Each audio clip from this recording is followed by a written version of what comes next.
As you probably already know, last month Iran was beset by massive protests. While these protests occurred in the context of a more general antipathy towards the ruling regime, their proximate cause was a sharp devaluation in Iran's currency, the rial, which, having traded at about 1 million to the US dollar as recently as November, fell to a low of 1.4 million in late December.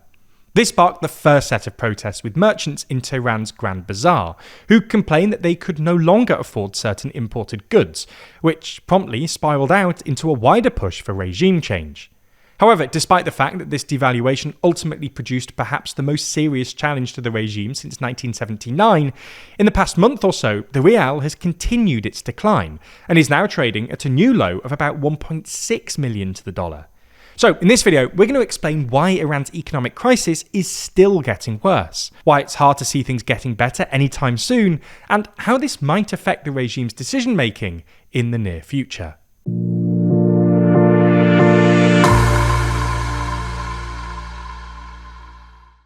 Never miss an episode and always feel in the loop by subscribing and ringing the bell. So, to understand why the rial is still falling, you need to understand that the original devaluation we saw in late December wasn't exclusively the result of market forces. Rather, the Iranian central bank, which had previously been using a whole load of tricks to keep the rial stable, actually decided to let the rial devalue. The central bank did this in an attempt to convince Iranian exporters to convert their foreign currency into rials, which would basically give the Iranian state a much-needed injection of foreign currency earnings. For context, the Iranian state relies heavily on a handful of big export-oriented companies for its foreign currency earnings. These companies are often politically connected, but they're usually at least nominally private in their ownership structures. Iranians often refer to these semi-private companies as Khosulati, a pejorative portmanteau combining the Farsi words Khosusi, meaning private sector, and Dawlati, meaning public sector. Anyway, the Iranian state's reliance on these Khosulati is largely a consequence of sanctions. Sanctions directly targeted the big, recognisable state-owned companies, but also effectively killed off smaller exporters, who lacked the bureaucratic capacity to work around them. This basically allowed a handful of bigger private exporters to dominate or even monopolise export-oriented sectors in the economy, and these Khosulati now account for the lion's share of Iran's foreign currency earnings. This means if the Iranian state wants to get its hands on foreign currency, which it needs for both ordinary economic reasons like reserve management, but also to fund its overseas proxy network, then it needs to essentially convince these Khosulati to convert their foreign currency earnings into rial. The problem for the Iranian state in recent years, however, is that the rial has been steadily depreciating.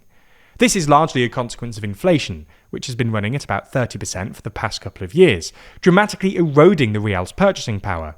This gives the Khosulati little incentive to convert their foreign currency holdings. After all, they know that, if they just hold on to them a bit longer, they'll get more rial when they do eventually convert. This means that, every so often, the central bank allows a sharp devaluation in the rial, to signal to the Khosulati that they'll get a good exchange rate and that there's no reason to hold out, because the exchange rate won't meaningfully change for at least a few months. This is exactly what happened in late December. The central bank realised it needed some foreign currency, and thus allowed a steep devaluation to tempt the Khosulati into handing it over. This is another reason the devaluation provoked such outrage with Iran's merchant class, who felt the corrupt Khosulati were benefiting at their expense. Anyway, the central bank would have been hoping this devaluation would essentially stabilise the rial, both because there'd be new demand for the Khosulati and because the central bank would rake in a whole load of foreign currency, which would allow them to defend the currency if needed. Unfortunately for the central bank, this hasn't happened. Presumably because the devaluation wasn't enough to convince the Khosulati, who would have been extra unwilling to give up their foreign currency once the protest kicked off and it started looking like the regime might collapse. This is pretty terrible news for the Iranian state in and of itself, given it'll leave the central bank desperately short of foreign currency, hence their apparent inability to stop the rial's ongoing decline. But it's extra bad because this episode has undermined the central bank's credibility. In other words, the devaluations only worked because the Khosulati believed that the central bank would be able to maintain the new exchange rate for at least a few months. This became somewhat self-fulfilling. Because the Khosulati believed in the central bank, they handed over the foreign currency, which gave the central bank the tools to defend the currency and make good on their promise. But once the Khosulati no longer believe the central bank, this virtuous cycle quickly becomes a vicious one. The Khosulati stop handing over their foreign currency, which means the central bank can't defend the rial, which makes the Khosulati even less likely to hand over their foreign currency. This doom loop could be accelerated once ordinary Iranians start believing the rial is only going down, which will give them an incentive to essentially ditch their rials for basically any other currency. There's already some evidence this is happening.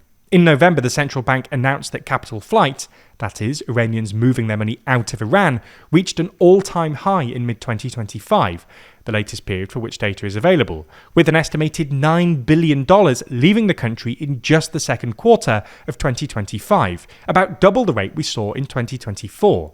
And last week, US Treasury Secretary Scott Bessent claimed the US was aware of data suggesting capital flight has accelerated further since the protests. Anyway, that the rial has continued to decline since that first devaluation suggests we might be in the early stages of the doom loop we just described, which could, in the worst case scenario, end in the rial's total collapse and hyperinflation. This might sound far-fetched, but it's happened in less dysfunctional countries than Iran, and the momentum seems to be headed in that direction. As a final thing, you might expect this to make the Iranian regime more willing to do a deal with Trump, in the hope of securing some sort of sanctions relief to alleviate the economic crisis. Maybe, but it's worth noting that this cuts both ways, and you could equally imagine the regime deciding that, in this moment of maximum vulnerability, they can't afford to make any potentially embarrassing concessions to Trump. Now, this is a big story, and amongst every other big story happening right now, you might feel powerless in the current climate. The problems feel massive, and individual actions can feel meaningless. But what if we told you that you could be part of something bigger, something that actually turns concern into action? Well, that's where our friends at Planet Wild come in. Planet Wild isn't just your usual environmental organisation. It's a passionate community built around a clear focus, protecting and conserving the world we all live in. We're more aware than ever that the world is a scary place, and the state of our planet needs change. So, every single month, the Planet Wild community funds a mission to protect endangered animals, restore our forests, and clean our oceans. They document all these missions in videos here on YouTube, so we can see exactly what we've helped to achieve. The impact we've made will be right before our eyes.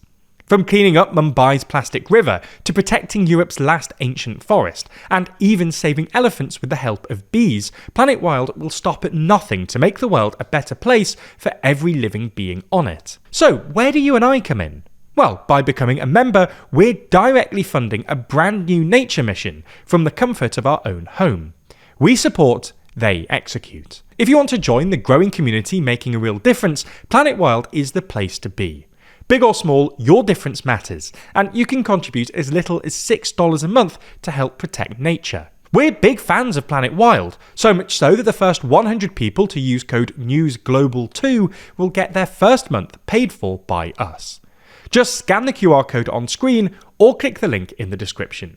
By joining today, you'll immediately make a difference and even be able to see your impact in less than 30 days on YouTube right here.